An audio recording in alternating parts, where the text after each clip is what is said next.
For the longest time, if you pictured what it means to be young, you probably thought of something straight out of a movie, right? Big parties, loud music, and just a whole lot of drinking. It was basically a rite of passage. But that whole picture, it's changing, and it's changing fast. So today, we're going to get into exactly why. So, the whole idea of what youth culture even is has totally flipped.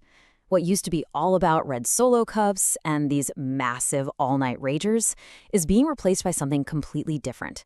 We're talking aesthetic mocktails, wellness retreats, a whole vibe built around feeling good the next day.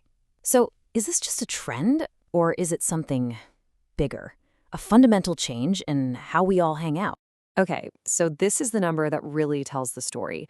Gen Z, on average, drinks 20% less than millennials did when they were the same age. And that is a huge drop. So the big question is, why? What happened in just one generation to change our relationship with alcohol so dramatically? Well, we've broken it down into three main reasons.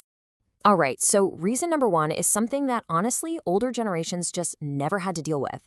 And it has everything to do with that little device in your hand right now.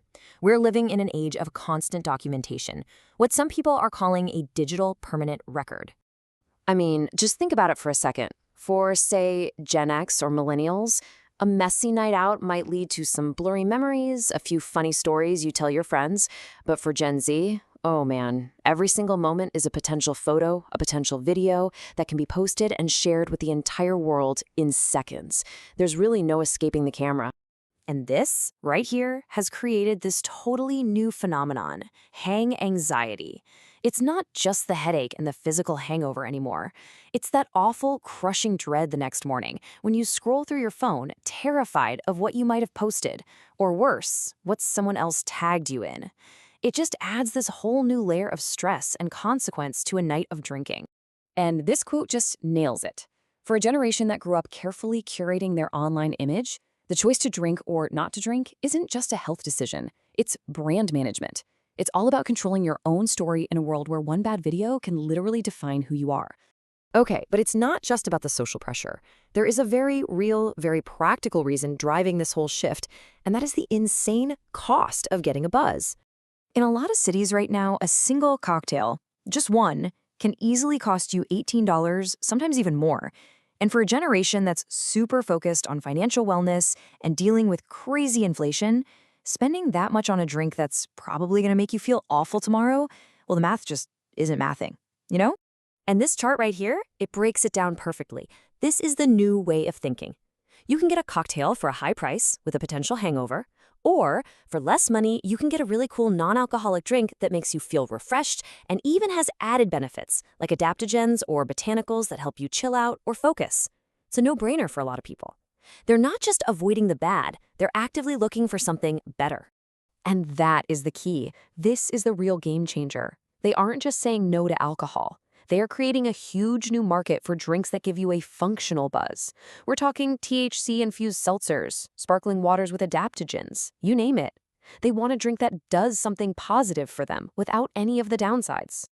And that leads us to our third and honestly maybe the biggest reason of all. It's a massive cultural shift. Wellness is the new flex. It's the new status symbol. Wow. I mean, this slide says everything, doesn't it? For generations before, being a rebel meant partying, it meant drinking.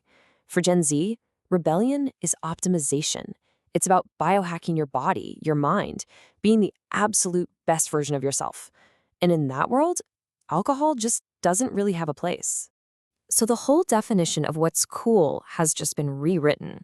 The new flex, the thing you brag about, isn't who partied the hardest last night.